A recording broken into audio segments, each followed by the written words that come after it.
1 Samuel chapitre 1, nous allons lire le premier verset jusqu'au 20e verset du texte de l'homme, nous allons l'abréger parce que nous avons besoin de quelques versets là-dedans. S'il y a un volontaire qui peut nous aider à faire la lecture de la parole de Dieu, Dieu ne manquera pas de bénir. 1 Samuel chapitre 1, verset 1 à 20, je vais lire la parole de notre Seigneur Jésus-Christ. Il y avait un homme des Ramaïtes, Toshif, de la montagne d'Éphraïm, nommé Elkana, fils de Jéroam, fils d'Eliou, fils de Tohu et de Chouf, Éphraïtien. Il avait deux femmes dont l'une s'appelait Anne et l'autre Pénina. Pénina avait des enfants, mais Anne n'en avait point. Chaque année, cet homme montait de la ville de Silo, de sa ville à Silo, pour se prosterner devant l'Éternel des armées et pour lui offrir des sacrifices. Là se trouvaient les deux fils d'Élie, Ophni et Phiné, sacrificateurs de l'Éternel. Les jours où Elkana offrait son sacrifice, il donnait des portions à Pénina, sa femme, et à tous les fils et toutes les filles qu'il avait d'elle. Mais il donnait à Anne une portion doublée, car il aimait Anne, que l'Éternel avait rendue stérile. Sa rivale lui prodiguait des mortifications pour la porter austérité de ce que l'Éternel l'avait rendu stérile. Et toutes les années, il en était ainsi. Chaque fois qu'Anne montait à la maison de l'Éternel, Pénina la mortifiait de la même manière. Alors elle plairait, ne mangeait point. Elkana, son mari, lui disait: Anne, pourquoi pleures-tu et pourquoi ne manges-tu pas? Pourquoi ton cœur est-il attristé? Et ce que je ne veux pas pour toi mieux que deux fils. Anne se leva après que Noï mangeait et dit à Silo. Le sacrificateur Élie était assis sur un siège près de l'un des poteaux du temple de l'Éternel, et l'amertume d'Alam, elle pria l'Éternel et versa des pleurs. Elle fit un vœu en disant: Éternel des armées, si tu daignes regarder l'affliction de ta servante, si tu te souviens de moi et n'oublie point ta servante, et si tu donnes à ta servante un enfant mâle, je le consacrerai à l'Éternel pour tous les jours de sa vie, et le rasoir ne passera point sur sa tête. Comme elle restait longtemps en prière devant l'Éternel, Élie observa sa bouche. Anne parlait dans son cœur et ne faisait que remuer ses lèvres, mais on n'entendait point sa voix. Élie pensa qu'elle était ivre, et il lui dit: Jusqu'à quand serait-il dans l'ivresse? Fais passer ton vin. Anne répondit: Non, mon Seigneur, je suis une femme qui souffre en son cœur, et je ne bis ni vin, ni boisson enivrante, mais je répands mon âme devant l'Éternel. Ne prends pas ta servante pour une femme pervertie, car c'est l'excès de ma douleur et de mon chagrin qui m'a fait parler jusqu'à présent. Élie reprit la parole et dit: Va en paix, et que le Dieu d'Israël exauce la prière que tu lui as adressée. Élie dit, et elle dit: Que ta servante trouve grâce à tes yeux. Et cette femme s'en alla, elle mangea, et son visage ne fit plus le même. Ils se levèrent de bon matin, et après être prosternés devant l'Éternel, ils s'en retournèrent et revinrent dans leur maison à Rama. Et l'Éternel se souvient d'elle. Dans le cours de l'année, Anne devint enceinte et elle enfanta un fils qu'elle nomma Samuel, car dit-elle: Je l'ai demandé à l'Éternel, parole du Seigneur. Je l'ai demandé à l'Éternel, parole du Seigneur. S'il y a quelqu'un d'autre qui peut nous lire Psaume chapitre 34, verset 20, avec bonne volonté, Dieu ne manquera pas de te bénir. Si tu peux faire la lecture volontiers.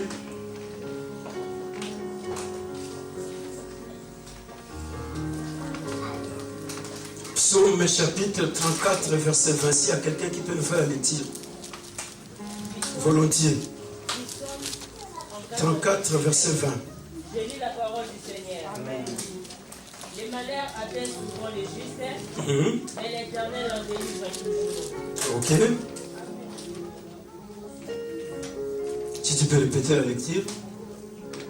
Les malheurs atteignent souvent les justes, Oui. mais l'Éternel en délivre toujours. Mais l'Éternel en délivre toujours. Parole du Seigneur. Amen. Voilà, salut les frères, salut la sœur qui est à gauche, celui qui est à droite, celui qui est devant, derrière.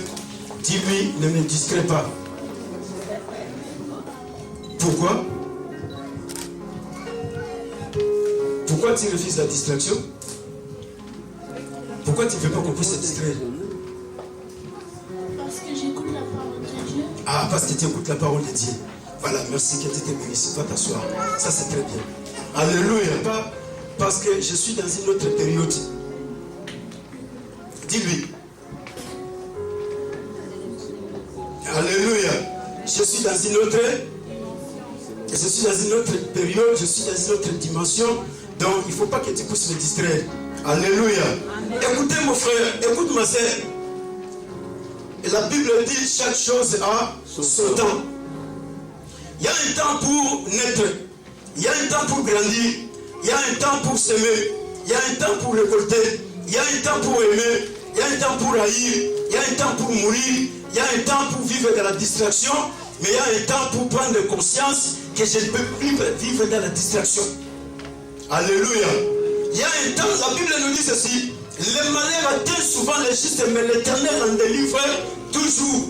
Les malheurs atteignent souvent les justes, mais l'Éternel en délivre toujours. Et dans le livre de Samuel, la Bible nous dit ceci. Il y avait un homme qui est appelé Elkana. Elkana, son nom signifie Dieu a acquis. Alléluia. Elkana, c'était un descendant de la famille de Géat. Mais il vivait sur le territoire des Éphraïtiens. Mais il n'est pas originaire de ce territoire. Mais il vivait là-bas. C'est comme toi qui es parti du Congo, tu vis en France, et tu obtiens la nationalité française, si tu es français, mais tu n'as pas d'origine en France. Alléluia. Amen. Tu n'as pas de village, tu n'as pas des ancêtres. Amen. Donc c'est comme Elkana. Elkana vivait sur le territoire des Éphraïtiens, mais lui n'était pas Éphraïtien. Elkana, c'était un Lévite. Il est de la famille des Lévites. Mais comme à cette époque-là, Moïse avait demandé aux sacrificateurs, Moïse a demandé aux Lévites de vivre dans tous les territoires où les peuples d'Israël se trouvaient. Et Elkana, lui, avait choisi le territoire d'Éphraïm. Il est parti vivre là-bas. Et la Bible nous dit, Elkana était marié. Sa première femme s'appelait Anne. Anne signifie grâce. Anne signifie faveur. Alléluia. Donc Elkana signifie Dieu a acquis.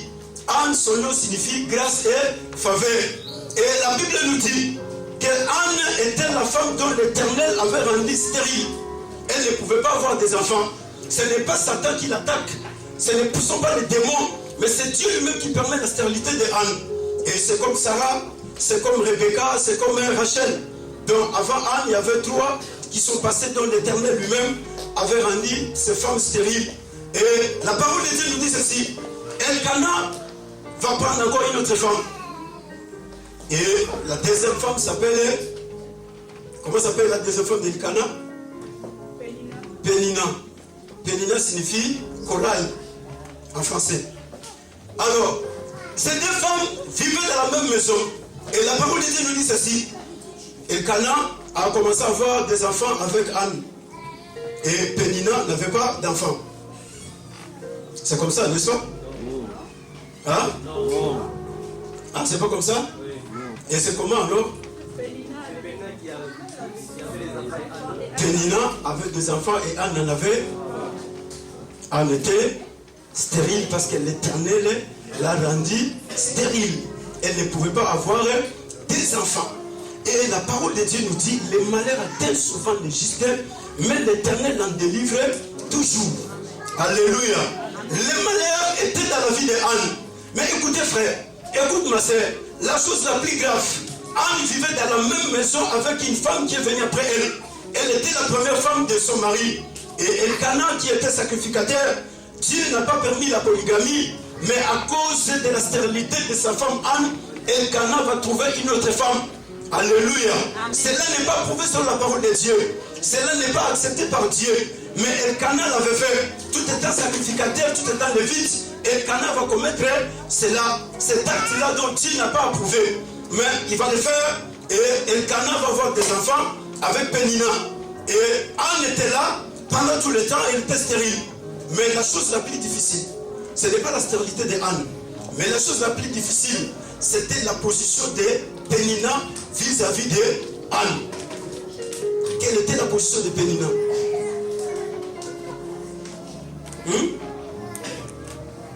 Pénina, quelle était sa position vis-à-vis de Anne? C'est ce que tu as parlé.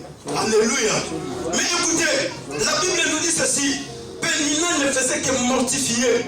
C'est-à-dire qu'elle tournait toujours dans les oreilles de Anne. Elle parlait toujours à tout moment. Et elle l'a mortifiée. Elle l'a brisée. Elle était en train de la démotionner. Parce qu'Anne n'avait pas d'enfant. C'était un problème de rivalité. Ah, je suis venu après toi, mais toi, depuis que tu es là, tu n'as pas d'enfant. Et tu n'as pas la capacité de donner d'enfant à ton mari. Moi, je suis arrivé, maintenant j'ai des enfants. Est-ce que moi, je suis coupable de ta stérilité? Alléluia. Je ne suis pas coupable. Si réellement tu es une femme, fais des efforts pour donner des enfants à ton mari. C'était des mortifications. Et ces mortifications, ce n'était pas de loin, mais c'était comme ça en face. Tu as l'opposant, et cet opposant est en face de toi. Tu as un adversaire, cet adversaire est en face de toi. À tout moment, tu te réveilles, tu dors. Ce sont les mêmes paroles qui prononcent contre toi. Ce sont les mêmes éléments qu'ils te lancent. Ce sont les mêmes mots qu'ils te lancent chaque matin, chaque soir, chaque midi. Mais je me pose la question, si j'étais à la place de Anne, quelle serait ma réaction?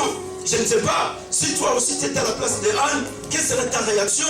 Je ne sais pas. Mais écoutez, la parole de Dieu nous dit ceci. Pendant plus de 18 ans, Anne était dans les mariages. Anne, Elkana et toute la famille Pénina, ils se rendaient dans les lieux où se trouvait le temple de Dieu à Silo.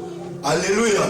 Parce que Dieu avait autorisé aux hommes de monter 3 fois par année dans les temples pour offrir à Dieu des sacrifices. Chaque année, il y avait 3 fêtes. Il y avait la fête de Pâques, la fête de la moisson et la fête des tabernacles. Et la période où nous sommes, c'est la période de la fête des tabernacles. Alléluia. Les mois de septembre et les mois d'octobre, c'est la fête des tabernacles en Israël. Et c'était la période où Anne va dire, ne me distrais. Alléluia. Amen. Anne, dans cette période, elle va se décider. Elle va dire, non. Je me suis beaucoup distrait. Mais pendant cette période, elle ne me distrait. La Bible dit, tout le temps il partait. Elkana prenait des portions. Il donnait à Pénina, il donnait à ses fils et à ses filles. Parce que les gens montaient au temple, il faut apporter l'offrande. Il faut apporter des sacrifices. Donc les gens venaient dans la présence de Dieu pour rendre action de grâce à Dieu. Pour dire merci à Dieu de tout ce que Dieu a fait pendant toute l'année. Pendant la fête des Pâques, pendant la fête de la moisson et pendant la fête des tabernacles. Et Elkana, pendant tout ce temps-là, il donnait des portions.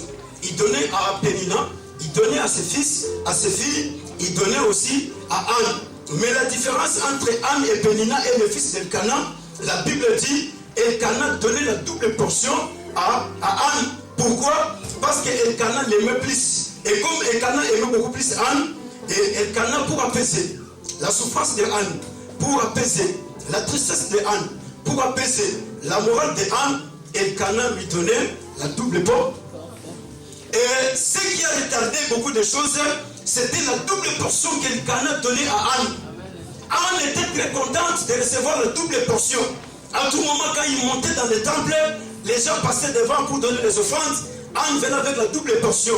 C'est-à-dire, si l'autre est venu avec un taureau, Anne apportait 2 taureaux. Parce qu'à cette époque-là, on ne vivait pas l'argent. Les gens, ils travaillaient dans la cueillette. Ils travaillaient dans l'élevage. Les gens apportaient ces choses dans les temples comme étant offrande dans la présence de Dieu. Alléluia.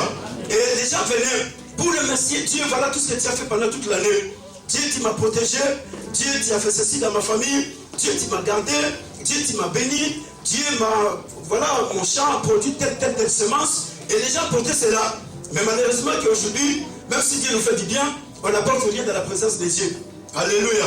On se dit non, ça va, ça passe. Non, nous devons être reconnaissants à Dieu. Quand Dieu nous fait du bien, nous devons savoir être reconnaissants à Dieu et offrir à Dieu nos actions de grâce en guise de reconnaissance de ce que Dieu m'a fait, de ce que Dieu a fait dans ma vie, ce qu'il a fait dans ta vie. Dieu t'a donné le souffle de vie. Dieu t'a donné la force physique, la bonne santé. Dieu t'a donné du travail. Dieu t'a donné des papiers. Dieu t'a donné une femme, des enfants. Mais sois reconnaissant à Dieu. Dieu ne te demande rien d'autre. si ce n'est que donner l'action de grâce à Dieu. Non, aujourd'hui je suis venu, je vais donner l'action de grâce à Dieu parce que j'ai vu Yoshua. Aujourd'hui il a complété 5 ans. Alléluia. Non, je suis venu aujourd'hui, je vais donner l'action de grâce à Dieu parce que j'ai vu mon enfant est en train de grandir, mais c'est la grâce de Dieu qui le fait grandir. Combien des enfants qui sont morts? Combien de parents qui ont quitté le monde, sont partis, des enfants sont restés des orphelins, des orphelines? Mais les chrétiens aujourd'hui n'ont pas cette habilité de donner l'action de grâce à Dieu, même pour leur propre vie, même pour leurs femmes, même pour leurs enfants. Tu te réveilles le matin, tu dis non, je vais donner l'action de grâce parce que Dieu a fait grâce que ma femme m'a donné des enfants. Mais les gens ne le font pas. Mais à l'époque, c'était comme ça. Les gens venaient, non, je vais remercier Dieu. Bon, qu'est-ce que j'ai dans mes poches? J'ai 200 €. Je vais donner cette action de grâce parce que je vois Dieu, il est en train de faire de bonnes choses dans ma vie. Dieu, il est en train de faire grandir Kéina. Je vais donner 200 € comme action de grâce à Dieu. Et c'était comme ça à l'époque. Mais aujourd'hui, c'est grave. Et c'est grave. Alléluia. C'est grave aujourd'hui. Dieu, il m'a fait ceci. J'avais pas de papiers, Dieu m'a donné des papiers. J'avais pas de travail, Dieu il a fait grâce qu'aujourd'hui j'ai un travail. J'avais pas une maison, Dieu a fait grâce qu'aujourd'hui j'ai une maison, je suis en train de dormir. Mais qu'est-ce que je vais donner à Dieu? Non, je me réveille le matin, je dis non, j'ai vu Elena, elle a grandi. Mais il y a des enfants qui n'ont pas grandi. Je dois donner une action de grâce à Dieu parce que j'ai vu Dieu, il est en train de faire grandir Elena. Mais non, on se dit, ah non, non, Azokola, nous avons un peu de saïd. Mais quand nous avons encore les saboutois, il faut se reconnaître ça. Pour les Arabes, ils sont partis. Les parents ont tout ça, mais nous aujourd'hui, tout est pris comme ça dans la mêlée. Non, nous devons toujours savoir que quand Dieu nous fait du bien, Dieu en retour n'attend pas des millions, mais Dieu attend un signe de reconnaissance, un acte de gratitude. Je suis grâce à l'égard de Dieu. Je suis reconnaissant à ce que Dieu a fait dans ma vie, ce que Dieu a fait dans la vie de ma femme, ce que Dieu fait dans la vie de mes enfants. En guise de reconnaissance, je ne peux rien d'autre donner à Dieu. Qu'est-ce que je donne? La Bible dit quoi? Elkan a donné même à ses enfants l'offrande pour aller donner au temple. Alléluia. Ses enfants et ses filles. Mais quand nous venons à l'église, nos enfants, on ne leur donne rien. Non, non, non, vous ne pouvez pas donner l'offrande parce que vous êtes des enfants. Mais la Bible dit, Elkan a donné à ses fils et à ses fils, à ses filles, à ses femmes, les deux, Pénina et Anne. Donc toutes les deux apportaient leurs offrandes dans les temples pour dire merci à Dieu. Alléluia. C'était le jour de l'action de grâce. C'était le jour du témoignage. C'était le jour de remerciement à Dieu. À cause de tous les bienfaits que Dieu a fait pendant l'année. Et il est arrivé que Elkana et Anne, ils ont passé plus de 18 ans frères. Dans les mariages, Anne n'avait pas des enfants. Et qu'est-ce qui a retardé toutes ces choses? C'était la double portion qu'Elkana donnait à Anne. Anne, dans cette double portion, elle a été flattée. Et la flatterie d'Elkana était dite que, bon, je suis plus que des enfants que tu es en train de chercher auprès de l'Éternel. Alléluia. Les malheurs atteignent souvent les justes, mais l'Éternel en délivre toujours. Mais écoutez frère, écoute ma soeur, il y a des moments où l'on prend sa vie à la légère. Il y a des moments où l'on prend les choses anormales. Il dit non, c'est normal, ça va passer. Il y a un moment, frère, l'homme arrive dans un carrefour. Quand il arrive dans un carrefour, il regarde à gauche, il n'y a personne.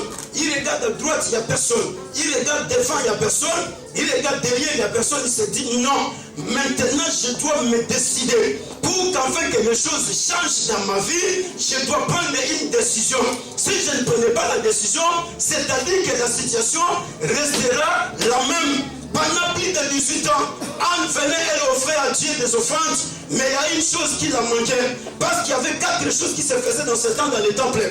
La première des choses, les gens ils venaient pour adorer Dieu, ils se prosternaient, ils adoraient Dieu. Après l'adoration, la Bible nous dit dans les livres de Lévitique, les gens ils donnaient leurs offrandes à Dieu. Après avoir donné leurs offrandes à Dieu, la troisième des choses, il y a eu la louange. Les gens ils commençaient à louer Dieu.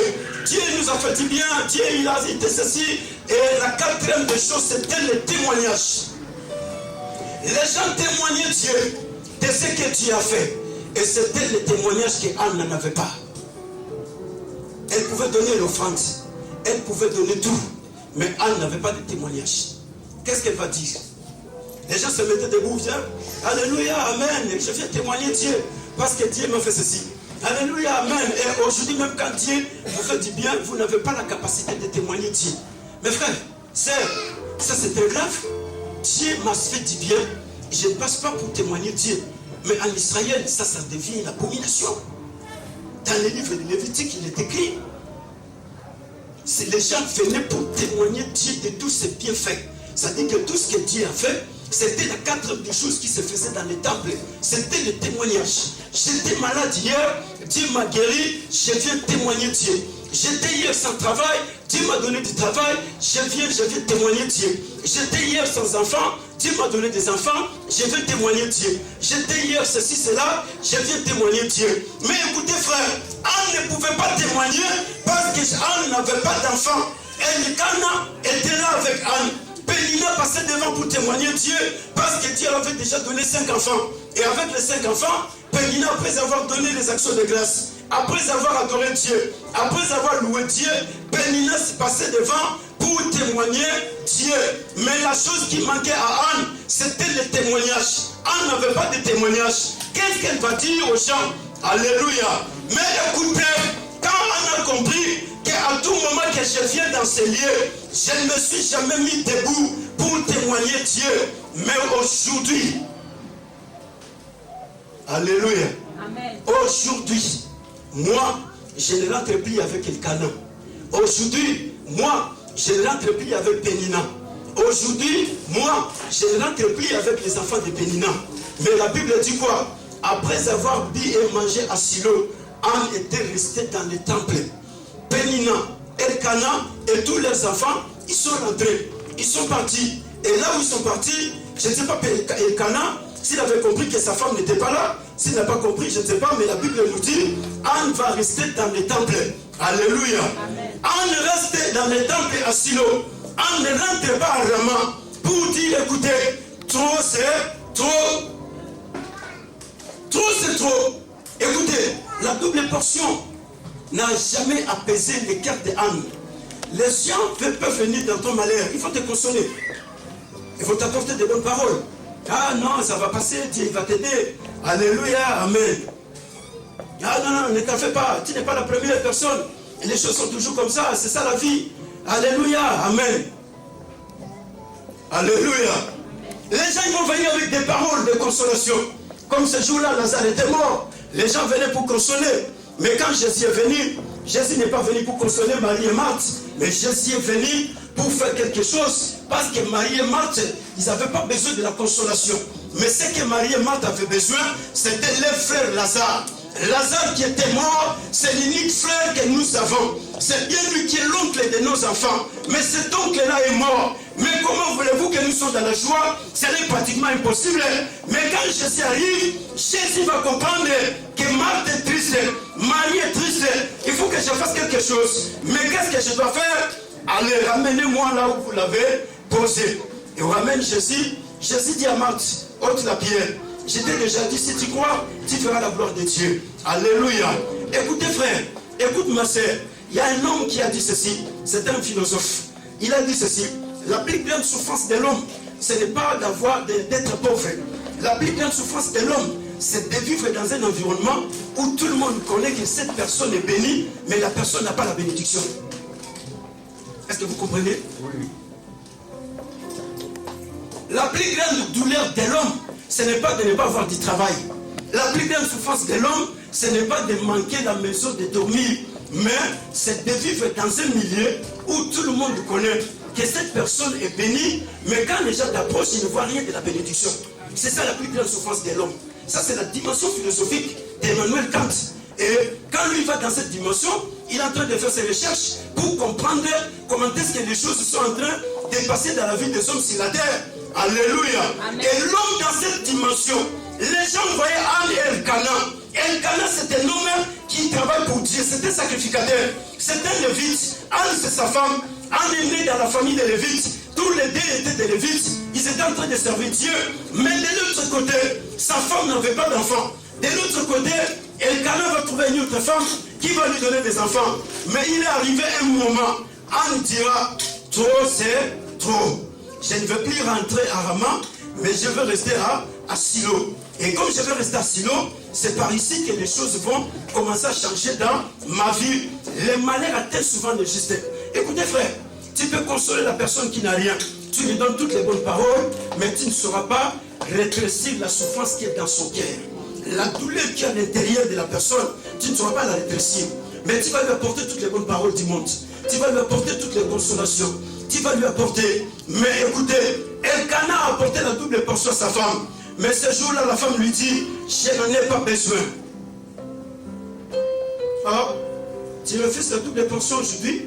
Oui, je la refuse. Je n'en ai pas besoin. Oh, mais tu es ma femme. Oui, je sais, je suis ta femme. Mais ta double portion aujourd'hui, je ne vais pas la recevoir. Mais qu'est-ce qui se passe? Non, je ne vais pas la recevoir. Si réellement tu étais pour moi, tu ne pouvais pas chercher Pénina. Mais comme tu es allé chercher Pénina, c'est la montre que tu as encore causé la douleur dans mon cœur. Tu as encore creusé la plaie dans mon cœur. Tu pouvais me laisser vivre tous les deux ensemble sans Pénina. Les choses allaient bien se passer. Mais maintenant que tu as ramené Pénina dans la maison, Pénina a des enfants, moi je n'ai pas des enfants. Je dors et je me réveille, Pénina ne fait que me mortifier. Je dors et je me réveille, Pénina ne fait que prononcer les mêmes paroles. Maintenant j'ai pris ma décision, ta double portion, je ne peux plus la recevoir. Mais écoutez, Elkana va lui poser la question, je ne suis pas plus que les deux enfants qu'elle est en train de chercher entre les mains de l'Éternel. Mais pourquoi ton cœur est triste? Mais écoutez, Anne n'était pas triste. Mais Elkana, lui, il a compris que sa femme était triste. Mais Anne n'était pas triste. Mais Anne était en colère. Frère, il y a un moment, il faut que l'homme s'irrite. Il doit s'irriter, il doit se mettre en colère contre sa destinée. Anne est en colère de sa destinée. C'est-à-dire que Pénina qui était en train de la mortifier, Pénina qui était en train de se moquer d'elle, Pénina qui était en train de lui faire du mal à tout moment, pour son mari c'était la tristesse, mais pour Pénina, pour Anne c'était pas la tristesse, pour Anne c'était la colère. Je suis en colère jusqu'à ce que l'Éternel qui m'a rendu stérile va pouvoir enlever ma stérilité. Tant que l'Éternel n'a pas encore enlevé la stérilité, écoutez Elkana, garde ta double portion. Parce que ta double portion, mal longtemps corrompue, ta double portion, mal longtemps mis dans une situation très compliquée. Plus de 18 ans aujourd'hui, je suis là sans enfant. On s'en va au temple, j'adore, je fais tout, mais je n'ai pas un témoignage à donner. Mais écoutez, aujourd'hui, je ne rentre pas avec toi. Aujourd'hui, je ne rentre pas avec elle. Aujourd'hui, je ne rentre pas avec elle. Anne va rester. Elle va comprendre que je suis dans les malheurs. Écoutez frère, les malheurs c'est un événement. Mais le malheur n'est pas une identité. Le malheur c'est un événement. Mais le malheur n'est pas une identité. C'est-à-dire la maladie c'est une situation. Mais la maladie n'est pas une identité. Le problème c'est quelque chose qui arrive. C'est un nom, c'est un événement. Mais cela n'est pas l'identité de la personne. Anne était stérile. Mais l'identité de Anne ce n'est pas la stérilité. Alléluia. Les échecs frères c'est un frein de vie. Mais l'échec n'est pas ma destinée. Je peux échouer aujourd'hui. C'est un frein de vie. Je suis un peu arrêté pour que je ne puisse pas avancer. Mais cela n'est pas ma destinée. Joseph est freiné. Il est dans la prison. Mais la prison n'est pas sa destinée. La destinée de Joseph c'est autre chose. Alléluia. Mais écoutez, la dimension va changer. Même les sacrificateurs religieux qui étaient toujours avec Anne dans les temples, ils ne vont pas comprendre les choses qui sont en train de se passer. Même les fils d'Élie, personne ne comprend la position de Anne. Anne va se décider. Anne dira, cette période de la fête du tabernacle, je ne vais pas sortir et rentrer chez moi pour qu'enfin que Pénina continue encore à se moquer de moi. Non, cette période de la fête des tabernacles, je vais rester à Silo. Le Dieu d'Élie, si réellement il est vivant, je vais rencontrer ce Dieu-là. Je veux que ce Dieu-là me parle. Je veux voir ce Dieu. Pourquoi frère? Parce que Anne avait compris que ma saison de bénédiction est arrivée. Quand Anne a compris que ma saison de la grâce de Dieu est arrivée. Mais écoutez frère, quand l'homme a quelque chose à faire, la chose que l'homme doit faire, la première des choses, l'homme doit savoir se décider au-dedans de lui. Anne va prendre la décision. Et quand il prend la décision, elle est tout seule. Elle est tout. Pas de papa, pas de maman, pas de grand frère, pas de petits frères, pas de petites sœurs, pas de neveux, pas de nièces, pas de cousins, pas de cousines, pas de pasteurs, pas des apôtres, pas des évangélistes, pas de présidents. Je suis tout. Oh. Je suis tout. Je suis tout. Je suis tout. Elle va prendre la décision. Elle dira non, je ne peux pas continuer à vivre dans un environnement où les gens savent que mon mari c'est un sacrificateur. Moi-même, je suis de la descendance des sacrificateurs, c'est-à-dire, tous les gens ils savent que je suis une femme qui est bénie, mais dans l'entretemps, cette bénédiction n'est pas palpable. Alléluia. Amen. Combien de chrétiens qui se lèvent le matin qui disent oui, Jésus nous a déjà bénis, mais quand les gens t'approchent, ils ne voient pas cette bénédiction. Ce n'est pas ça? Oui, Jésus nous a bénis de toutes sortes de bénédictions spirituelles dans l'idée céleste de Christ Jésus. De toutes sortes de bénédictions, de toutes sortes de bénédictions spirituelles, matérielles, financières, ça. Mais quand les gens t'approchent, les gens ne voient pas cette bénédiction. C'est-à-dire, tu es en train de souffrir au-dedans de toi. Et le verset biblique devient comme si c'était un slogan. Ça devient un slogan. Jésus nous a bénis de toutes sortes de bénédictions spirituelles. Alléluia, amen. La Bible dit, vous serez la tête et non la queue. Alléluia, amen. Vous serez haut et non en bas. Alléluia, amen. Ça devient ainsi. Mais écoutez, la parole de Dieu n'est pas un slogan. La parole de Dieu, elle est oui et amen. Mais le problème, c'est quoi? La plus grande difficulté, quand les choses deviennent difficiles, les malheurs atteignent souvent le juste, mais l'Éternel en délivre toujours. Quand les malheurs arrivent, qu'est-ce qui se passe aujourd'hui? Dans les temps où nous sommes, à l'église actuelle, le problème c'est les personnes dont les malheurs atteignent, ce sont les justes. Les malheurs, ce sont des situations pénibles, frères, qui arrivent dans la vie des justes. Ce sont des difficultés, ce sont des événements temporaires qui arrivent. La maladie, la stérilité, les échecs, la colère, la haine, la jalousie, l'envie, la sorcellerie, la médisance, l'opprobre, la honte, toutes ces choses, ce sont des malheurs qui couvrent très souvent la vie des justes. Les justes, ils doivent passer toujours par là, parce que ce sont des justes qui croient en Dieu. Satan est l'auteur de certaines choses, parce que Satan, son problème, il veut briser la relation entre les justes et les créateurs. Dieu lui-même est l'auteur du malheur de Anne. Pourquoi? Parce que Dieu veut affermir la foi de Anne. Dieu veut garder Anne tout auprès de lui. Dieu veut que Anne comprenne que tout ce que je peux vivre sur la terre, sans Dieu, mes efforts ne produiront rien. Et Dieu, il fait certaines choses, c'est pour nous affermir. Dieu, il le fait pour nous briser. Dieu, il fait pour travailler notre caractère, pour travailler notre comportement. Dieu nous fait passer par les malheurs parce que Dieu a un travail à faire. Dieu a une mission à accomplir avec toi. Mais cette mission, Dieu ne va pas le faire de telle manière dont tu es. Dieu doit te faire passer par les faits. Tu dois être brûlé. Et quand tu es brûlé, maintenant tu comprendras la valeur de Dieu. Tu comprendras l'importance des choses de Dieu. C'est comme ça qu'il faut qu'il y ait des épines pour qu'il y ait, avant qu'il y ait des roses. Il n'y a pas de roses sans épines. C'est ce qu'on dit en français, oui ou non? Donc il faut qu'il y ait d'abord des épines et après il y a les roses. Il faut qu'il y ait la souffrance pour que le bonheur arrive. Alléluia. Mais qu'est-ce qui arrive? Quand le malheur arrive, les chrétiens actuels que nous sommes, on commence à murmurer. On commence à murmurer contre Dieu. Ah mais Dieu, pourquoi tu as fait cela? Dieu, pourquoi seulement moi? Dieu, pourquoi ceci? Dieu. Dis-lui, ne me distrais pas. Car cette période, c'est la période de ma bénédiction. Yes,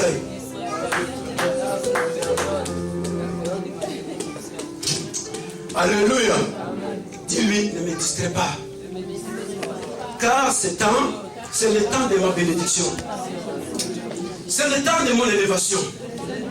C'est le temps de mon épanouissement. C'est le temps de mon salut.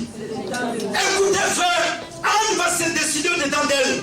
Mais il y a un homme qui a dit ceci. C'est un grand scientifique que je travaille beaucoup sur ses recherches. Alléluia. Albert Einstein dit ceci. Le monde n'est pas détruit par ceux qui font le mal. Mais le monde est détruit par ceux qui voient le mal et qui ne font rien. Le monde n'est pas détruit par ceux qui font le mal. Mais le monde est détruit par ceux qui voient le mal et qui ne font rien. Ça, c'est la pensée d'Albert Einstein. Dans sa dimension philosophique, il va faire l'analyse. Et quand il fait l'analyse, il regarde le monde, il va dire non, Ce ne sont pas les gens qui font le mal qui détruisent le monde, mais ce sont les gens qui voient le mal et qui ne font... Oh, répondez-moi. Ce sont les gens qui voient le mal et qui ne font... Ce sont eux qui sont les destructeurs, dit. Alors dis-moi maintenant, qui détruit l'église? Les chrétiens. Les chrétiens. C'est Satan? Non, Satan ne détruit pas l'église. Alléluia. Amen. Satan ne détruit pas les démons aussi ne détruisent pas les sorciers aussi ne détruisent pas les. Mais c'est bien nous les chrétiens qui détruisons les. Parce que nous voyons le mal. Là, comment ça s'est passé? Non, un chrétien n'est pas appelé à murmurer, frère. Un chrétien est appelé à donner la solution. Parce qu'il est chrétien. Il a le Saint-Esprit. Dieu nous a donné le Saint-Esprit. Le Saint-Esprit n'est pas l'esprit de murmure. Raison pour laquelle, les jours où il n'y avait pas la nourriture dans les déserts, Jésus n'a pas prié, frère. Jésus va parler aux apôtres et aux disciples, donnez-leur à manger. Jésus savait que Pierre n'avait pas à manger. Mais Jésus savait que Pierre est la solution des gens qui ont faim. C'est toi, Pierre, qui va leur donner à manger. Mais Pierre pouvait dire aussi, Seigneur, nous n'avons rien pour leur donner. Mais Jésus dit, oui, Pierre, je sais que tu n'as rien. Mais fais un effort pour trouver quelque chose à manger que tu puisses donner à ces gens qui sont en train de nous suivre. Et Pierre était là. Il n'y avait pas de solution. Mais Jésus savait que la solution, ce sont les disciples. Qu'est-ce qui arrive? Il y a André qui apparaît devant Jésus, qui lui dit, il y a un petit garçon qui a 5 ans. Est-ce que c'est Jésus qui a découvert les 5 pains? Non. C'est Jésus? Voilà, Albert Einstein a complètement arrêté. Le monde n'est pas détruit par ceux qui font les... Mais le monde est détruit par ceux qui voient le mal et qui le font. Les choses ne sont pas détruites dans les familles par les sorciers qui sont dans les familles. Mais les familles sont détruites par les chrétiens qui sont dans des familles, qui savent qu'il y a des sorciers, mais ces chrétiens les font. C'est comme ça que les familles sont détruites. L'église n'est pas détruite par Satan. L'église n'est pas détruite par les démons. L'église n'est pas détruite par qui que ce soit. Mais l'église est détruite par nous les chrétiens qui sommes à l'église, qui voyons les choses venir, qui ne faisons rien. Et c'est comme ça que l'église de Dieu est détruite. Mais écoutez, Anne va comprendre les choses. Anne dira non. Pendant beaucoup de temps, Pénina a détruit ma vie. Pendant beaucoup de temps, Pénina m'a fait du mal. Pendant beaucoup de temps, je ne peux pas continuer à vivre de cette façon. Anne va prendre la décision. Alléluia. Amen. Anne, quand elle prend la décision, elle est toute seule. Écoutez mon frère, écoute ma sœur, il n'y a pas de bénédiction collective dans la vie. Les bénédictions collectives n'existent pas. Ça, c'est la première des choses. Même si on est nés tous, même père, même mère, il n'y a pas de bénédiction collective. Chacune des personnes sera bénie selon ses œuvres. Selon ce que la personne fait, Dieu le bénira par rapport à cela. Anne, elle a compris. Je viens toujours en groupe avec mon mari. Je viens avec ma rivale. Je viens avec les enfants de ma rivale. On vient tout le temps dans les temples. Nous faisons tout ce qu'on fait. Mais après, quand nous rentrons, et ils sont dans la joie. Moi, je rentre dans la tristesse. Écoutez, frère, on peut tous venir à l'église. On peut faire semblant de tout. Mais tu connais la douleur qui est dedans de toi. Tu connais la souffrance qui est dedans de toi. Que personne d'autre ne connaît. Mais tu peux faire semblant ici à l'église. Mais en l'intérieur de toi, tu sais que dès que je suis, j'ai vraiment une douleur. Je suis amorcé au-dedans de moi. Mais pourquoi te mettre dans la distraction avec les autres? Pourquoi? Parce que tu sais que j'ai un problème qui me dérange. Alléluia. Amen. Mais moi, ça me fait du mal, frère. Voir les gens qui ont quitté leur maison, qui viennent à l'église pour recevoir quelque chose de la part de Dieu. Et les gens, ils arrivent à l'église, ils commencent à s'éclater. Mais tu te distrais pourquoi? Parce que Dieu il est en train de parler, toi tu ne vas rien recevoir. Tu as quitté ta maison, tu es venu ici. Pourquoi? Qu'est-ce que tu es venu faire? C'est pour commencer à s'éclater avec les voisins. C'est pour commencer à... Moi, ça m'étonne. C'est ce que tu es venu faire à l'église. Anne, ça lui a fait passer beaucoup des années sans bénédiction. Ces choses-là, ça fait que Anne venait et rentrait, elle était toujours vide. Elle venait et rentrait sans rien. Alléluia. Mais les jours, elle a compris que la bénédiction n'a jamais été collective. Frère, on peut tous venir ici, mais Dieu ne va pas nous bénir tous en une minute. Dieu ne va pas nous bénir tous en un instant. Dieu ne va pas tous nous visiter en une seconde. Mais Dieu, il sait qu'aujourd'hui, je vais visiter Blandine. Comme Blandine est disposée, c'est Blandine la personne que je vais visiter. Dieu sait qu'aujourd'hui, je vais visiter François, comme c'est François qui est disposé. Écoutez, ce jour-là, il y avait la foule, mais ce n'est pas toute la foule qui a été libérée. Mais la seule personne qui était libérée, c'était Zachée. Parce que Zachée, il a compris qu'avec ma petite taille, si je restais sur la terre, je ne verrais pas Jésus. Ces gens qui sont de haute taille, ils vont m'empêcher pour que je ne voie pas Jésus. Mais la Bible dit quoi? Zachée monta dans le sycomore. Et quand Jésus arrive, Jésus ne regarde pas ceux qui sont sur la terre. Jésus regarde le sycomore. Jésus dira, Zachée, aide-toi de descendre, car aujourd'hui, le salut est entré dans ta maison. Amen. Mais si Zachée était distrait de rester sur la terre avec les gens qui étaient de haute taille, Zachée ce jour-là allait louper sa bénédiction. Voilà pourquoi beaucoup viennent dans la présence de Dieu. Mais à cause de la distraction, ils loupent leur bénédiction. Parce que la personne qui est en train d'être distraite, tu ne connais pas l'esprit qui est en train de l'animer. Quel est l'esprit qui l'anime? Il sait que tu es dans la présence de Dieu. La Bible dit ceci dans les livres de l'Exode. Quand tu parles, les cieux cédaient, la terre cédait et les cieux des cieux restaient silencieux. Et à combien plus fortes les autres les sommes sur la terre?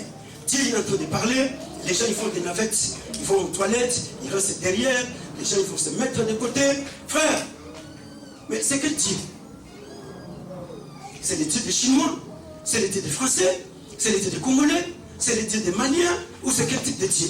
Si c'est le Dieu du ciel et de la terre, la Bible dit que tout se taise devant la présence de l'Éternel. Tout doit se taire, parce que Dieu il est en train de parler. Mais Dieu il parlait, toi tu es là en train de blaguer avec l'enfant. Dieu il parlait, tu es en train de jouer avec ton mari. Dieu il parlait, tu es en train de suivre les voisins.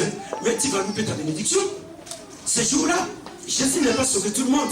Voilà pourquoi il a dit, même au temps d'Élie, il y avait beaucoup de veuves. Mais Élie n'a pas été envoyé dans la maison de tous les veuves. Élie a été envoyé dans la maison de la veuve de la veuve de Naïm. Mais il y avait beaucoup de veuves. Même au temps d'Élisée, il y avait aussi beaucoup de femmes de distinction. Mais Élisée n'a pas été envoyé dans la maison de toutes les femmes de distinction. Mais Élisée a été envoyé à Sunem, là où vivait la femme de Sunamite. C'est là où Élisée est envoyé. Parce que Dieu voyait la disponibilité du cœur de cette femme. Dieu savait que cette femme va bien pouvoir accueillir Élisée dans sa maison. Élisée sera calme. Élisée va passer son temps très bien dans cette maison. Et Élisée est entré dans cette maison. Alléluia. Amen. Il va se décider.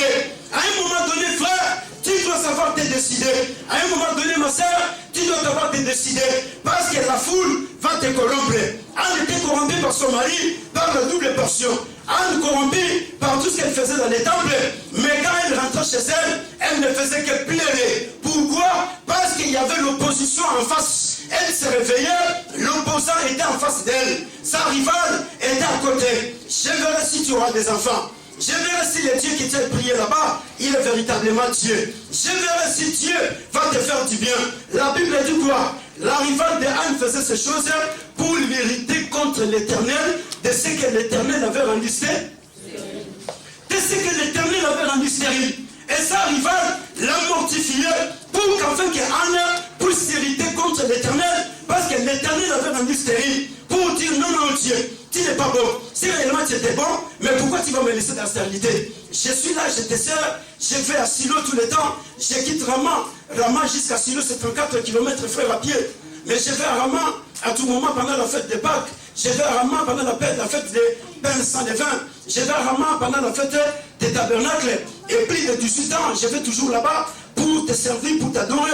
Mais Dieu, tu me laisses dans cette situation. C'était la position de la rivale de Anne. Combien de fois Satan, il sait que Dieu, il va te faire du bien.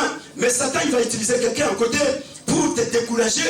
Parce que les paroles de Pénina, c'était des paroles de découragement. C'était des paroles de démoralisation.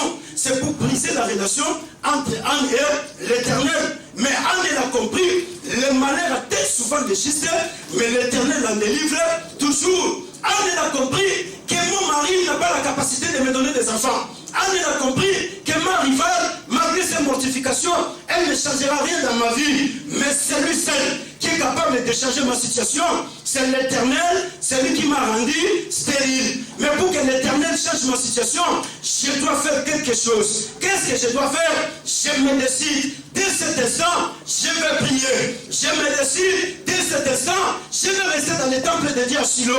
Je me décide. Dès cet instant, Elkanah rentre chez toi à la maison, avec ta femme Pénina et tes enfants, moi, je vais rester dans la présence de Dieu. Écoutez frère, à un moment donné, ma soeur, tu dois quitter certaines choses. Tu dois quitter certaines personnes qui peuvent être un frein pour ta bénédiction. Amen. Tu dois les quitter. Amen. Non, c'est sérieux, c'est la parole de Dieu. Amen. Les personnes qui sont un frein pour ton épanouissement, à un moment donné, tu dois les quitter. Amen. Les personnes qui sont un frein pour ton épanouissement, à un moment donné, tu dois les quitter.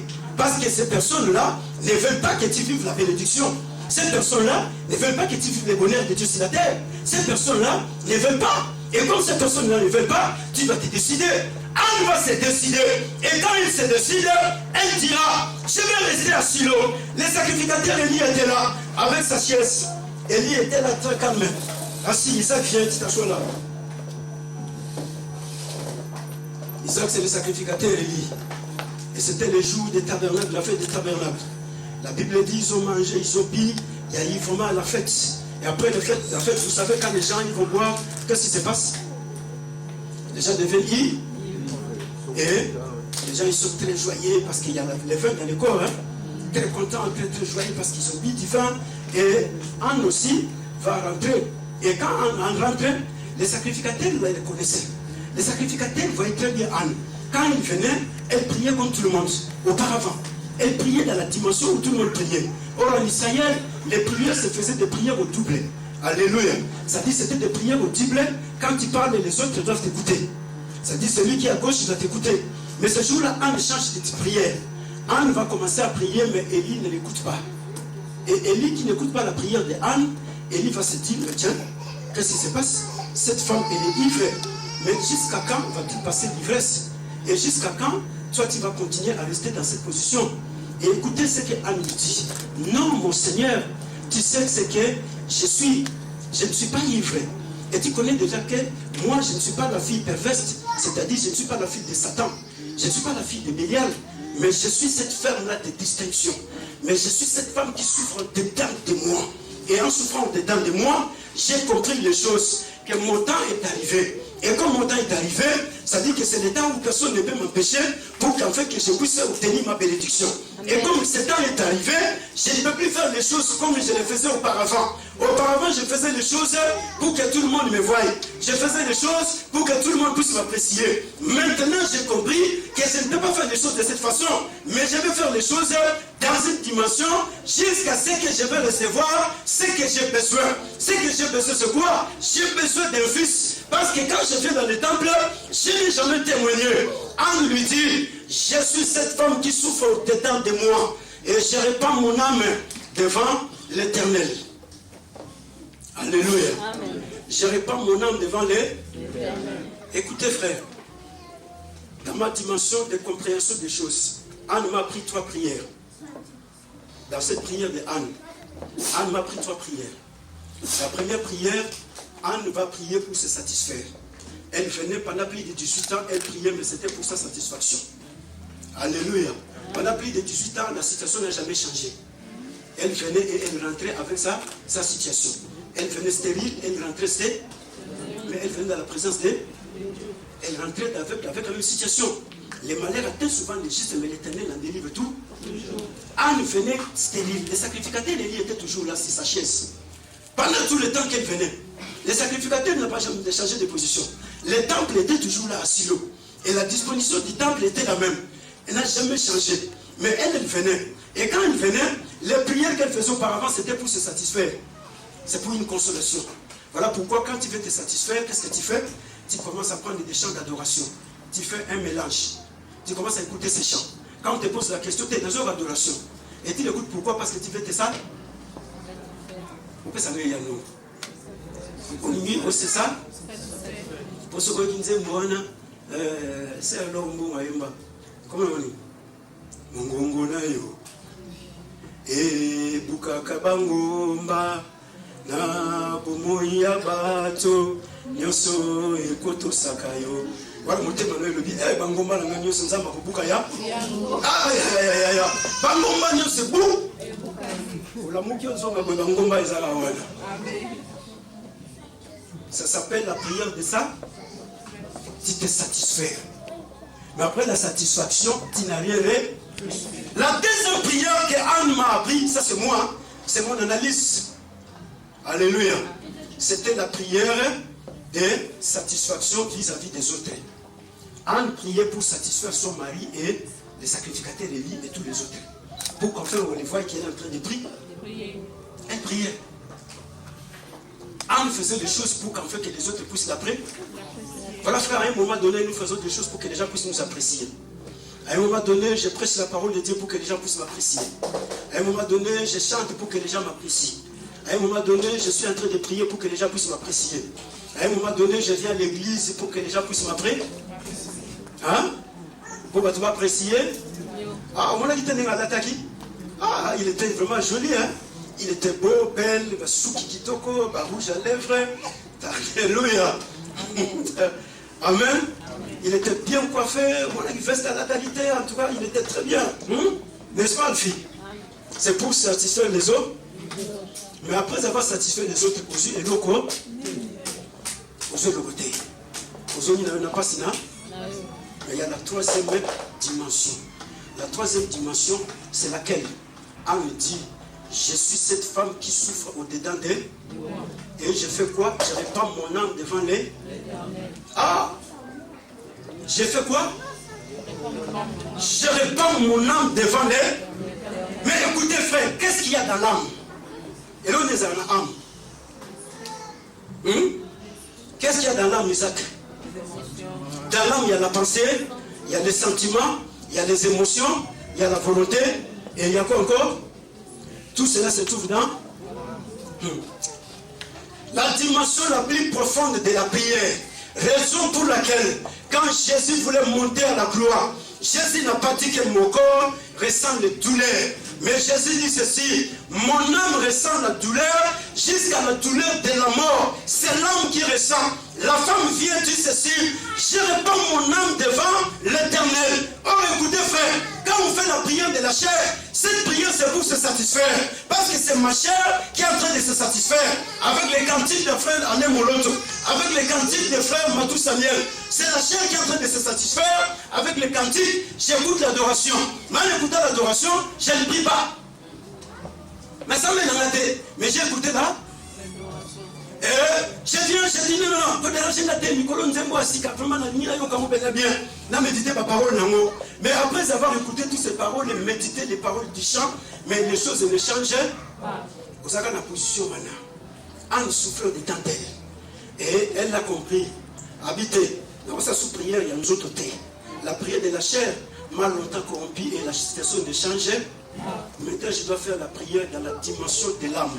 Oh frère, quand la prière atteint la dimension de l'âme, c'est une prière qui bouleverse même Satan. Quand la prière atteint la dimension de l'âme, personne ne peut t'arrêter parce que dans cette dimension, c'est toi, toute ton intimité, tu entres dans la présence de Dieu. C'est-à-dire quoi? Tu oublies tes pensées. Tu oublies tes sentiments, tu oublies tes émotions, tu oublies les problèmes, tu oublies même les gens qui ont tes têtes. À cet instant, c'est toi dans toute ta totalité qui entre dans la présence de Dieu. C'est ton âme qui entre en contact avec Dieu. C'est ton cœur qui entre en contact avec Dieu. Et quand ton cœur entre en contact avec Dieu, tu oublies même les gens qui t'ont fait du mal. Tu oublies même qui que ce soit qui a mal parlé de toi. Parce que c'est l'âme qui entre en contact avec Dieu. Et quand l'âme entre en contact avec Dieu, à ce moment, frère, les paroles ne sortent plus. Pourquoi? Parce que c'est l'âme qui est en train de parler avec le Créateur. Comme c'est l'âme qui parle avec le Créateur, les paroles ne seront plus sorties. Parce que je ne parle pas aux hommes. Voilà pourquoi j'ai dit, la première prière c'était pour se satisfaire. La deuxième prière c'était pour plaire aux hommes. Mais la troisième prière c'est pour recevoir ma bénédiction. Parce que j'ai besoin de la bénédiction. Mais comment vais-je la recevoir? Mon âme doit se répandre devant l'Éternel. Amen. Amen. Dis-lui, cette fois-ci, je vais prier pour recevoir ma bénédiction. Loba na ena makasi nyonso. Loba na kopili ki nyonso ya nzoto. Loba fa makasi. Ne me distrais pas. Ne me distrais pas. Car c'est ma saison. C'est la période de ma bénédiction. C'est la période de mon élévation. C'est la période de mon épanouissement. C'est la période de mon enfant. l'enfantement. Je dois enfanter. Écoutez frère, il y a des dimensions où Satan ne peut pas s'opposer. Il y a des dimensions où les démons ne peuvent pas s'opposer. Il y a des dimensions, même les sorciers qui dorment avec toi dans le même lit ne peuvent pas s'opposer. Il y a des dimensions frère, même si c'était ton père, même si c'était ta mère, même si c'était ton mari, ta femme et tes enfants qui t'entourent, tous ils sont des sorciers, sorcières, mais il y a des dimensions de prière où personne ne peut s'opposer. À ce moment, cette dimension, ça s'appelle la prière de l'âme. Quand c'est l'âme qui prie, Satan ne peut pas venir toucher l'âme. Les démons ne viendront pas toucher l'âme. Les sorciers n'entreront pas dans ton âme. Mais maintenant, l'âme entre en intimité avec son créateur. L'âme commence à parler au créateur. L'âme ne parle pas à qui que ce soit. Quand j'ai pris dans mon âme, ma femme ne peut pas écouter. Quand elle prie dans son âme, je ne peux pas écouter. Mais quand elle commence à crier, j'écoute les choses qu'elle est en train de parler. J'ai dit à la ressemble la parole, mais se ça. Bon, ça n'a pas si à ce là, à ça la bongo. Mais quand j'entre dans la dimension de l'âme, frère, yo kangate, mais mon travail kanga, les anzambe wa ebi passe à mon thème mananga. Et à ce moment, même si tu es le plus grand qu'Adiampemba, tu ne sauras pas arrêter Dieu. Écoutez, frère, c'est la seule prière qui a fait qu'une femme qui ne pouvait pas franchir les seuils de la maternité, mais au travers de cette prière, Dieu a ouvert ses seins maternels. Au travers de cette prière, les entrailles de Anne étaient ouvertes ce jour-là. Au travers de cette prière, la femme qui était privée, la femme qui était privée, la femme qui était privée, un jour elle ne pouvait pas vivre dans la joie, mais à cause de la prière de l'âme, frère, les sacrificateurs allaient à Kokate, Abimeyo, Tita Moulino, Tika Milangwa, frère, sont comme la dimension même pas toi, ça permet de soutenir aux autres. C'est la folie, c'est le dérèglement. Parce que tu es en train de parler avec le Créateur, tu ne parles pas aux hommes. Les gens diront, oui, c'est parce que c'est le temps de ma bénédiction. C'est la saison de mon élévation. C'est la saison de mon épanouissement. C'est la saison de ma grandeur. Alors je ne peux pas faire les choses, mais dans le salon liboso. N'a changé de dimension. Pourtant, dans le salon liboso, nous qui va se copier en haut. Dans le salon liboso, les démons vont se copier en haut. Dans le salon liboso, Satan va se en haut. Mais maintenant, j'ai fait les choses, c'est seulement Dieu qui est en train de m'écouter. C'est seulement Dieu qui est en train, frère, de bouger sur son trône. C'est seulement Dieu. Même le pasteur n'a pas besoin de comprendre qu'est-ce que je suis en train de faire. Les sacrificateurs ce jour-là étaient perturbés. Mais qu'est-ce qui se passe avec toi? Écoutez mon frère, écoute ma soeur. Il n'y a pas de bénédiction collective dans le monde. La bénédiction, elle est individuelle. Quand nous servons Dieu, Dieu ne va pas nous bénir tous en collectivité. Dieu ne va pas nous bénir tous en commun. Raison pour laquelle, dans cette dimension, je quitte la dispersion. Dans cette dimension, je quitte tout le monde qui veut m'empêcher pour que je ne voie pas la gloire de Dieu. Je quitte tout le monde. Je deviens comme la femme de perte de sang. La femme de perte de sang, après avoir pleuré pendant 12 ans. Elle a tout fait. La Bible dit qu'elle a gaspillé tout ce qu'elle avait comme argent. Mais elle n'a jamais été guérie dans sa maladie.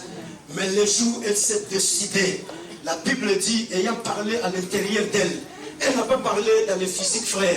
Isaac, il y a des souffrances qui sont physiques. Tu dis après ça va passer. Mais les souffrances intérieures, ça ne sera pas passé, frère. Ce qui est là en train d'interroger, ça ne passera pas. Mais ça passera quand tu prendras une décision. Ça passera quand tu prendras une détermination. Si nous voulons que les choses changent, nous devons arriver à la dimension de prendre la décision. Si nous voulons que les choses changent dans notre église, nous devons savoir nous déterminer, frère. Les jours où nous allons nous déterminer, à ce jour-là, les choses vont aller à l'église. Les parents, je vous ai demandé d'amener les enfants parce qu'il y a une formation qui doit se donner aux enfants. Mais vous ne le faites pas. Mais dites aux enfants aujourd'hui, je vais commencer à les faire. Et oui, c'est pour eux, ça va. Oui, ça va, banda léo na salamu. Yebisa Aaron. Eden, talamai. Banda léo. Hein? Ton père est là, na maman est là. Tu vas au petit caillou chaque samedi à 10h.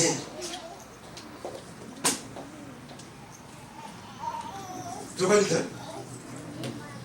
Tous comme un niveau, il y a une dimension sous. Donc on n'a plus besoin d'esquisse. Chaque jour. C'est la loi de la nature. L'homme doit travailler. C'est Dieu qui a dit. Mais nous aussi, nous devons servir Dieu parce que c'est la parole de Dieu qui nous le demande. C'est Dieu qui nous dit, vous me servirez, je bénirai vos pains et vos eaux. C'est la parole de Dieu. Parce que c'est Dieu qui a parlé, ce n'est pas moi. Vous servirez l'Éternel votre Dieu. Il bénira vos pains et vos... Donc, à un moment donné, il faut qu'on ait une décision. Donc, comme il a point chaque mardi, il faut qu'on ça quitte l'église le dimanche. Donc, comme il a point, on prend la décision. Donc, on ne va pas continuer à faire de la blague. On ne va pas continuer à venir toujours quand on est raté. Donc, comme il est là, il est où le petit? Il a dit, t'es béni, ça. Il a pris la décision. Hein. Il a dit, non. Auparavant, on a ça, maman, frère Thierry. Mais maintenant, j'ai compris que c'est Dieu qui m'a appelé. Je veux servir Dieu. Est-ce qu'on peut acclamer Dieu pour cet enfant?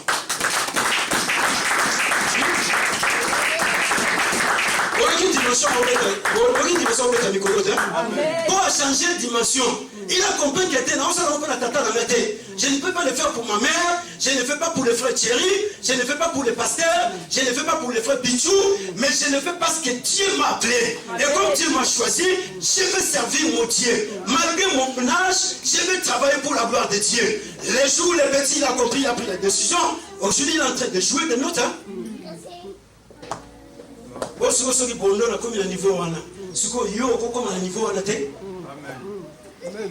Tu vas continuer toujours à dire pasteur Moussala est à chaque jour.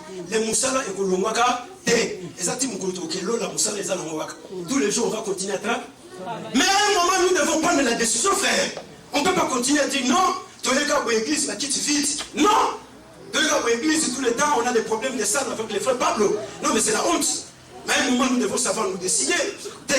Donc comme il a point que notre âme doit entrer en contact avec l'Éternel. Donc je ne sais pas Dieu pour plaire au pasteur. Non. Mon frère, vous savez Nzambe pour plaire la tête. Bon, on va pas mourir dans la Nzambe. Tu crois que je suis en train de faire de la blague? Non, je ne blague pas. Je suis en train de me pommeler. Parce que je sais que c'est Dieu qui va me bénir.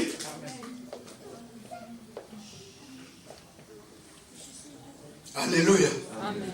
Donc comme il a pris un point tel que nous arrivons ici le mardi, il y a les frères qui viennent, les frères Marco, il est là en train de jouer à la batterie, Brandon il est là, Tokomia Wacheti, Toye frère Thierry Azawana, Tokumia Wacheti, Tokuti Pichou, tout le monde, dans la équipe de Cheti, on prie, on intercède, on chante, on adore Dieu. Frère, je crois dans l'espace de 4-5 mois, même ceux qui parlent au bas, tu vas changer, même ceux qui s'attendent à Boya, tu vas qu'aimer du bousseau.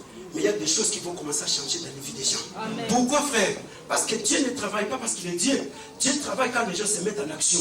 Quand nous nous mettons en action, Dieu il entre en action. Mais quand nous ne nous mettons pas en action, Dieu il reste tranquille. La Bible dit quoi? Au commencement, Dieu il a fait le ciel et la terre. La terre était informe et l'Esprit de Dieu s'est mové au-dessus des eaux. Mais tant que Dieu n'avait pas parlé, le Saint-Esprit n'avait rien. L'Esprit s'est mové toujours au-dessus des...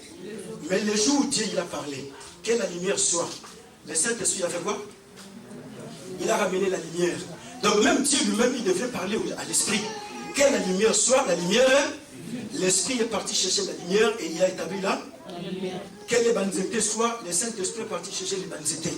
Mais tant que Dieu n'avait pas parlé Thierry, l'Esprit s'est mové au-dessus des eaux. Voilà pourquoi, frère, Dieu ne va pas faire des choses parce que nous sommes là, nous sommes arrivés et nous ne faisons rien. Dieu va faire des choses. Non, Dieu va faire des choses quand nous décidons. Quand Anne s'est décidé, Anne s'est dit non, c'est ma saison. Cette période de la fête des tabernacles, je ne peux plus rentrer de telle façon que je viens et je rentre. Cette fois-ci, Penina, Okokumi Sanzambe, Nangai. Cette fois-ci, Elkana, Okondima Kenzambo, Nakenakwadore, Nasilo. Ce n'est pas un Dieu de mort, mais c'est un Dieu de vivant. Si ce Dieu-là, un jour avait visité Kokolana Sarah, un jour avait visité Kokolana Rebecca, un jour avait visité Rachel, ce même Dieu-là, un jour il finira par me visiter. Mais moi, mon temps est arrivé. Écoutez, sacrificateur Élie, ce que toi tu ne comprends pas, je ne suis pas ivre, mais c'est ma saison. Élie ne comprenait pas, mais la femme avait compris que moi, c'est ma saison. C'est ma période d'enfanter Élie. Pendant des années, au moins, à Kamaya. Mais notre Dieu sa témoignage. Écoutez, frère, quand on se décide avec Dieu, le témoignage est palpable. Les jours où l'aveugle Bartimée s'était décidé, même si quand déjà l'empêché. Quand on est aveugle, quand si Jésus a besoin d'aveugle. Mais qu'est-ce qu'il a fait, Bartimée? Bartimée continue à... Écoutez, frère, même ceux qui sont français, mais quand on entre dans la dimension de la prière de l'âme, les Français eux-mêmes vont commencer à ouvrir les portes là, aussi,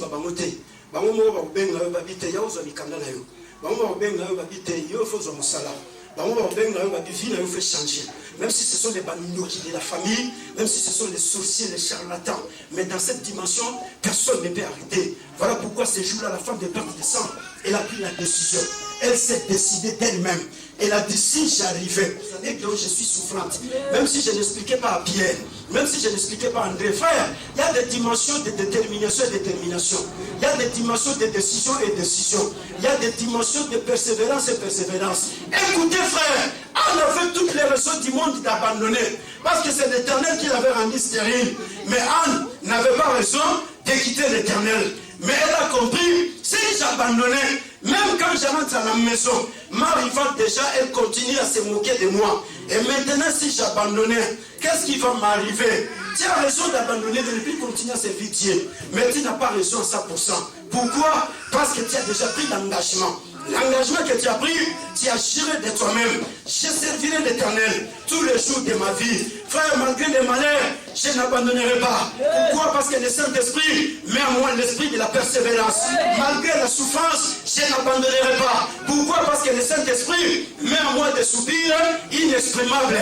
Même si je n'ai pas la force de prier, mais le Saint-Esprit produit en moi des soupirs inexprimables. Je n'abandonnerai pas pour plaire aux sorciers, aux sorcières. Non! Mais je persévérerai pour qu'enfin que les moqueurs puissent fermer leur bouche. Voilà pourquoi David dit, Éternel, donne-moi la force pour qu'enfin que mes ennemis ne se réjouissent pas à ma cause, mais que mes ennemis sachent que c'est toi l'Éternel qui m'a choisi et qui m'a établi. Qu'ils sachent, écoutez frère, un enfant de Dieu ne peut pas abandonner. Parce qu'il a le Saint-Esprit en lui. Même si les choses devenaient beaucoup plus compliquées, il est comme Jésus sur la croix. Sur la croix, Jésus n'a pas abandonné. Mais Jésus continue à parler. Mon Dieu, pourquoi m'as-tu abandonné? Mais la Bible dit, les gens qui écoutaient, ils ont dit en train de crier à Élie pour qu'Élie vienne les sauver. Mais ils ne savaient pas. Élie signifie le Dieu qui est élevé. Ah, voilà le nom du prophète Élie, sa signification. Le nom du sacrificateur Élie. Le Dieu qui est élevé. Oh, Jésus, il appelait le Dieu qui était élevé au-dessus de sa souffrance. Anne appelait le Dieu qui était élevé au-dessus de sa stabilité. Elle parlait avec ce Dieu-là. Mais Élie lui-même avait oublié. Et Élie va commencer à le taxer de l'ivrogne. La femme lui dit non, je souffre dedans de moi, mais je suis en train de faire quelque chose. La chose que j'ai fait, tu ne peux pas la comprendre parce que c'est ma saison. Comme c'est ma période, les choses doivent changer. Et ça y est, ma carrière fait changer la vie. Flore, ça y est. Yebi ça y est, Maman Jeanne, yebi ça y est. Anne-fille, ça y est. Ma carrière fait changer. Alléluia. Dis-lui avec conviction de foi. Dis-lui avec assurance que c'est ma saison. Et personne ne m'empêchera de vivre ma bénédiction pendant cette saison. C'est ma saison. Personne ne me retiendra pour que je ne vive pas la gloire de Dieu. C'est ma saison. Personne ne va encore tourner dans mes oreilles. Anne était fatiguée des sons, des bruits de sa rivale Pénina. Écoutez frère, à un moment donné, on doit être fatigué des bruits des gens qui sont en train de se moquer de ton Dieu. Tu dois être fatigué de cela. Tu dois te dire non, je prends la décision maintenant. Ou bien Zambaza, ou bien Zambazate. Voilà pourquoi Job dit, même si que cette chair périsse, mais quand la chair périra, après je verrai l'Éternel. Je verrai Dieu. Il apparaîtra, Dieu me fera justice. Tu n'as pas intérêt, frère, de périr, mais ce que tu as besoin, c'est de te répandre devant Dieu. C'est de comprendre que c'est ma saison. Alléluia. C'est la saison de cette église. Donc nous devons nous décider. Le problème, c'est de ne pas continuer à murmurer. Les murmures ne changeront pas de choses. Le problème n'est pas de dire à tes, au moins, ça qui peut t'aider. Oh, la sauce à la mais toi, tu dois comprendre que moi, ma bénédiction, elle est personnelle. Je ne serai pas béni dans la collectivité. On ne sera pas béni dans les groupes, mais je serai béni tout. Mais écoutez, Élie, le sacrificateur, regardait la femme. La femme lui dit, je suis cette femme qui souffre dedans de moi. Je répands mon âme devant l'Éternel. Et Élie lui dit, que le Dieu d'Israël, que tu as prié dans ces lieux, te fasse dire, que le Dieu d'Israël, que tu as prié dans ces lieux, te fasse dire. Écoutez mon frère, écoute ma soeur. À un moment donné, tu as tout intérêt de quitter chez toi. Tu viens ici le mardi, ou hier, vous allez au Salatenda, vous allez au Sambela. Tu viens, tu veux prier. Tu quittes chez toi le jeudi, tu viens, tu veux prier. N'attends pas qu'il y ait le frère Jeff qui va te diriger. Frère, il y a des dimensions de prière où tu n'as pas besoin de gens à côté. Hein? Tu as besoin que de toi et Dieu. Tu n'as pas besoin de quelqu'un qui va te bousculer à côté. Tu n'as pas besoin de quelqu'un qui va te dire non, Sambela. Parce que tu sais que c'est moi qui ai besoin de quelque chose de la part de l'Éternel. C'est lui dont je vais attendre. Peut-être qu'il y a aux années l'autre. Il y a déjà pour un comme nous, c'est ça, malin. Sur lui, c'est l'iPhone. Trésor. Non, à un moment donné, trésor, tu es là les mardis, on chante, on adore Dieu, on joue au tam-tam, le frère Thierry il est là, on chante, on joue au piano, on fait un kit, on est là le jeudi, parce que nous décidons de changer les choses. Écoutez frère, Dieu dans la prière, à côté de ça, moi sur le Missika, mais au travers de la prière, Dieu il a ouvert les portes et les entrailles étaient ouvertes. La foi de cette femme, à soi, moi, déjà avant le temple. Ceux qui n'ont su moi, la tête dans le temple, parce que la Bible dit quoi? Elle était enfamée. Mais quand le sacrificateur lui parle, la Bible dit, elle va adorer Dieu, elle s'éleva et elle ne va pas commencer à chanter. Et elle a marre. Pour eux qui m'a loba musakuli, qui m'a loba musakuli nzambe. Yoka, lipa molina yo et koya tango yo ko se considérer bastard nzambe. Elle a compris que le serviteur de Dieu a parlé. Élie, le prophète, lui dit, le Dieu que tu as prié, qui te fasse dire. Moi, ça pour la poussière. Et puis, dans ça, sous stérile. Parce que, oui, ça va, dans ça, sous stérilité. Amen. Dans ça, sous maladie. Papa, là où tu vois. Mais tu peux te mettre debout, non, tu commences à parler. On conseille quand même sous terre. Parce que j'ai compris que le Dieu de la parole est vivant. Le Dieu d'Israël est vivant. Le Dieu d'Élie est encore vivant. Le Dieu de Moïse est vivant. Yoshua Mashiach, il est vivant. Frère, ce n'est plus le temps de rentrer. Ce n'est plus le temps de reculer. Mais maintenant, nous sommes comme David. Quand les gens reculent, David n'a pas reculé. Écoutez, Isaac, ce n'est pas le temps de reculer. David, il est arrivé. Tout le monde ne faisait que reculer. Tout le monde ne faisait que donner des raisons. Tout le monde disait c'est un homme de guerre. Ce monsieur, tu ne le connais pas. Mais David arrive, il dit, même si c'est un homme de guerre, qu'est-ce qu'il représente devant l'Éternel, le Dieu d'Israël? Même s'il y a des Goliaths qui s'élèvent contre toi, mais tu n'as pas besoin de reculer. Même s'il y a des quoi que ce soit, tu as besoin d'affronter et aller de l'avant. Parce que c'est toi qui vas faire tomber Goliath. Goliath va tomber. La stérilité est tombée ce jour-là. Anne est rentrée avec Samuel. Voilà pourquoi elle a donné le nom de Samuel avant que même Samuel soit né. Le nom était donné avant. Voilà la dimension de la foi. Après ça, comme Samuel, avant Samuel, à votre main. Est-ce que vous avez le nom? Alléluia. Il a reçu les noms au-dessus de tous les noms. Il a reçu les noms au-dessus de tous les noms. Il nous fléchira lorsqu'on parlera de l'agneau. Il nous fléchira lorsqu'on parlera de l'agneau. Il a reçu les noms au-dessus de tous les noms. Il a reçu les noms au-dessus de tous les noms. Il nous fléchira lorsqu'on parlera de l'agneau. Il nous fléchira lorsqu'on parlera de l'agneau. Il a reçu les noms